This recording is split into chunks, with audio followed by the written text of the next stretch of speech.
dipecat ini adalah momentum untuk kamu tumbuh lebih bagus di tempat yang lain. Nah, itu yang mata ketiga yang sering saya bantu buka. Positive thinking gitu. Mata kebijaksanaan. Lalu dikatakan dia kena leak. Akhirnya leak jadi bermasalah. Padahal leak itu ilmu tingkat tinggi untuk kebenaran. Namanya dharma pengleakan, itu ilmu pembebasan jiwa. Leak itu pembebasan jiwa. Pak Yan, sekarang kan banyak jasa membuka mata kolbu atau AIDS yang 3-5 jutaan dan lain-lain. Apa itu mata kolbu terbuka, Pak Yan, menurut Pak Yan? Pengalaman nyata atau bisa jadi hanya ilusi pikiran saja? Kalau saya saya ngajarin orang untuk melihat tidak dalam bentuk mata kalbu, tapi membuat mereka bisa melihat manfaat atau hakikat di balik sesuatu.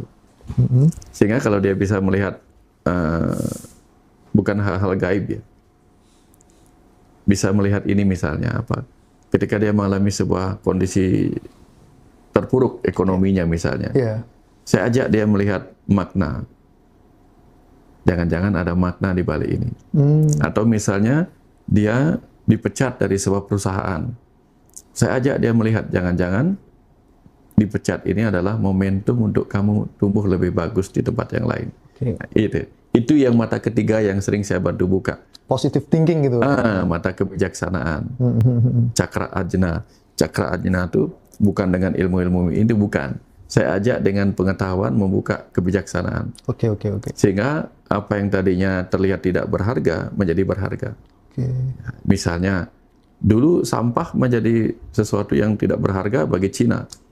Tapi begitu mereka menemukan manfaat dari sampah sebagai pembangkit listrik, mereka bahkan ngimport sampah. Itu contoh bagaimana pikiran yang bijaksana bisa melihat sesuatu di balik itu baru bermanfaat.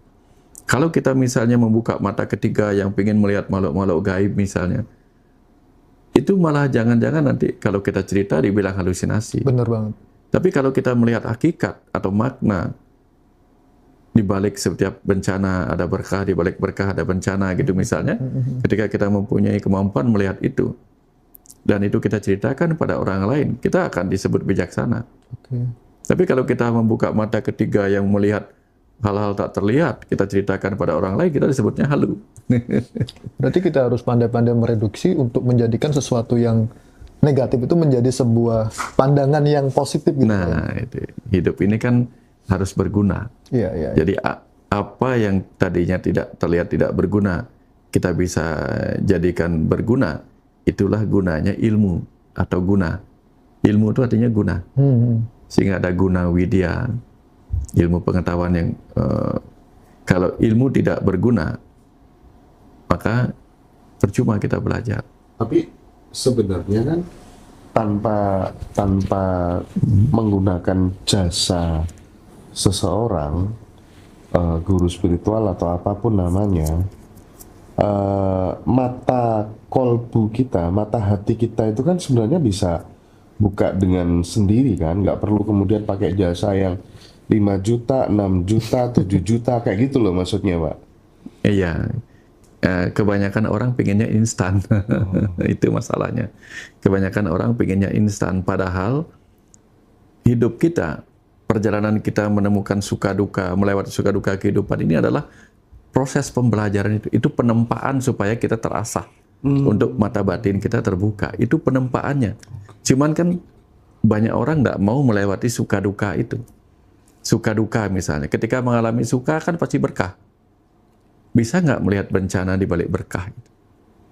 Atau ketika dia mengalami duka, itu bencana, bisa nggak melihat berkah di balik bencana itu? Nah, kebanyakan orang kan ketika sukacita lupa waspada. Ketika duka cita lupa eling. Ajaran eling dan waspada itu ajaran untuk membangkitkan mata ketiga, mata kalbu. Artinya percuma ketika kemudian kamu bisa melihat cahaya, tapi nggak bisa melihat makna dari sebuah peristiwa gitu. Iya. Padahal yang dimaksud melihat cahaya itu kan, kalau kita melihat cahaya berarti kan kita melihat apa yang tak terlihat. Tanpa ada cahaya kan gelap. Benar. Dengan adanya cahaya, berarti kita bisa melihat yang tak terlihat.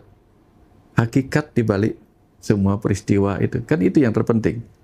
Ya, kan kita hidup ini kan berjalan bersama setiap peristiwa.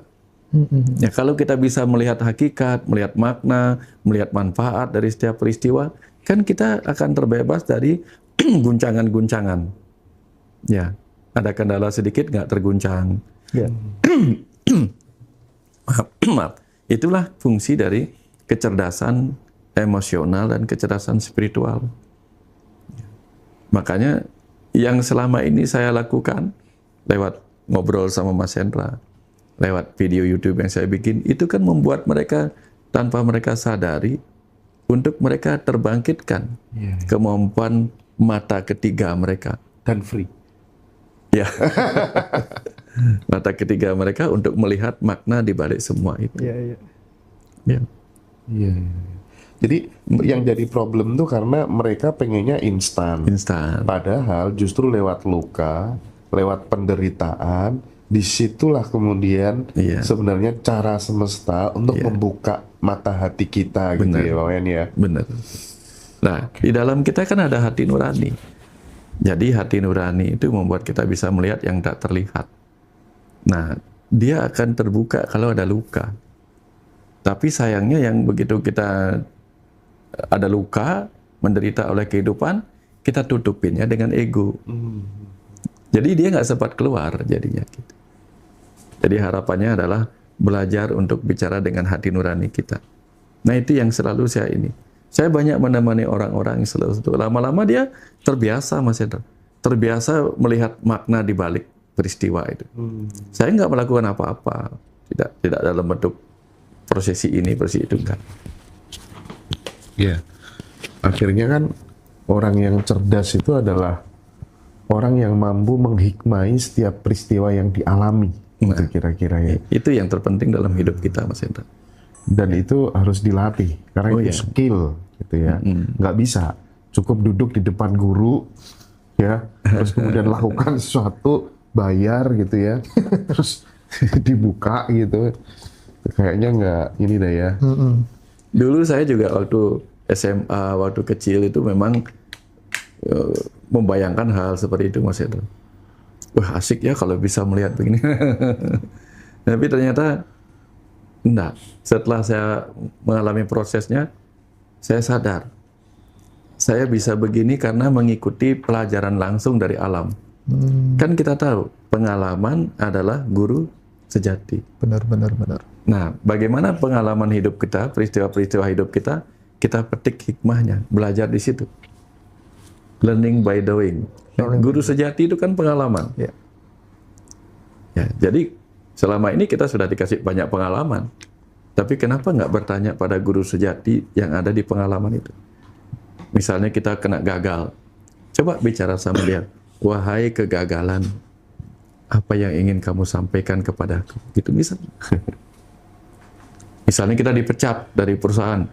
Wahai pemecatan, apa yang kau ingin lakukan kepadaku? Tapi biasanya yang kita lakukan kan marah. Iya. Dipecat, fight or flight, ego. Ya kalau sudah ego, gimana kita menemukan hakikat di situ? Padahal jangan-jangan kita dipecat untuk dilindungi. Nah ini penting. Banyak yang nggak sadar di titik itu, Pak Wayan. Saya dulu gini, saya dulu pernah melamar di sebuah rumah sakit, Mas Hendra. Wah senang saya. Akhirnya saya kerja di rumah sakit besar, bukan lagi di klinik kecil. Apalagi saya sudah ngajar di situ juga, di rumah sakit itu. Kemudian saya berdoa malamnya. Berdoa malamnya, 99% saya akan diterima. Tapi saya berdoa malamnya. Tuhan, kalau seandainya saya akan jadi lebih baik di sana, mohon dibantu saya diterima. Kalau tidak, mohon dibantu saya gagal. Padahal pikiran sadar saya sangat ingin di situ. Kenapa? Malam itu saya langsung beli jas baru, dasi baru untuk persiapan besoknya akan kerja di situ. Sudah prepare ya? Ya, tapi malamnya saya berdoa, mempercayakan kepada yang lebih kuasa. Akhirnya apa yang terjadi? Saya nggak diterima. Setelah nggak diterima, saya kecewa enggak? Oh, berarti ada sesuatu nih. Dan benar, sekian beberapa bulan kemudian rumah sakit itu bangkrut dan tutup. Oke. Jadi saya diselamatkan. Keren. Itu. Pak, dari mata kolbi tadi, membuka mata kolbu atau membuka mata batin, mata hati, nanti dilanjutin sama Mas Rozi ya. Cuman aku ada sedikit ya, karena kita bikin konten seperti ini itu kan harapannya kan memberikan solusi bagi problematika hidupnya teman-teman gitu. Ternyata problemnya teman-teman tuh macam-macam. Ada salah satunya yang dia itu kayak sakit sembuh, merasa dirinya tuh diserang, merasa dirinya diserang oleh gaib, merasa ingin dinikahi sama jin, merasa diganggu sama jin dan lain sebagainya gitu. Dan ini nggak sembuh-sembuh, Pak. Udah keliling ya, ikut sesi ini, sesi itu, masih aja nggak sembuh-sembuh gitu. Nah, bagaimana Guru Wayan, Dokter Wayan melihat hal ini gitu? Kalau misalnya memang si teman kita ini benar-benar bisa pengen sembuh, apa yang harus dilakukan? Yang pertama, dari waktu saya kuliah sudah diajarkan konsep sehat sakit, Mas Hendra.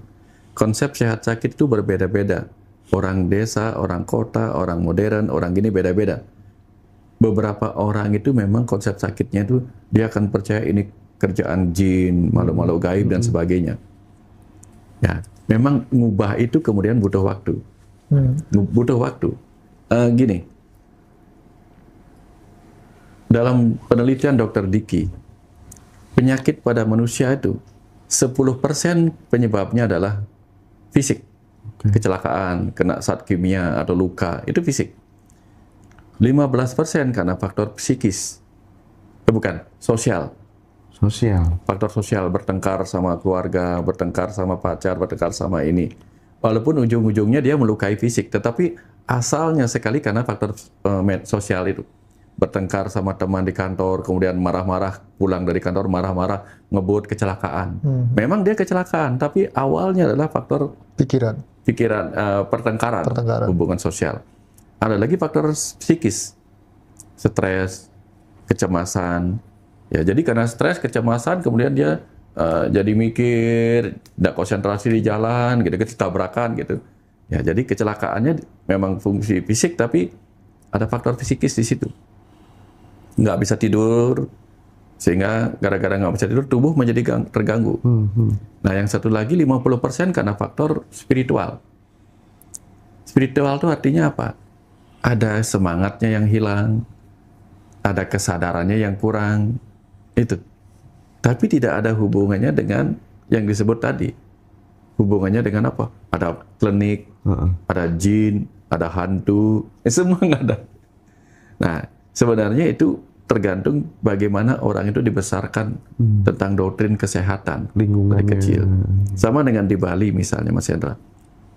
Sering dikatakan orang sakit ini, sakit itu, di dokter nggak ketemu, lalu dikatakan dia kena leak. Akhirnya leak jadi bermasalah, padahal leak itu ilmu tingkat tinggi untuk kebenaran.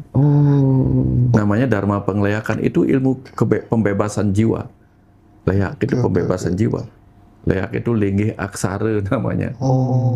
Ya, kalau derajatnya leak akhirnya turun ya? Derajatnya leak jadi turun. Karena leak dianggap menyakiti gitu. Padahal itu ilmu ajaran tingkat tinggi. Ajaran pembebasan jiwa. Ya. Gitu. Nah, tapi bahwa kemudian kita mempelajari diri kita bisa nyakitin orang lain dengan kemampuan berpikir kita, itu nggak usah belajar. Nyakitin orang tuh nggak usah belajar. Senyum sinis saja sama orang sudah sakit hati. Dan caci maki aja orang itu udah sakit hati, nggak bisa tidur. Jadi nyakitin orang tuh nggak usah belajar. Marahin aja orang sembarangan, sakit hati langsung orang itu, nggak bisa tidur gitu. Ya, ada orang sampai bisa mati, bunuh diri gara-gara apa? Diputusin aja pacarnya.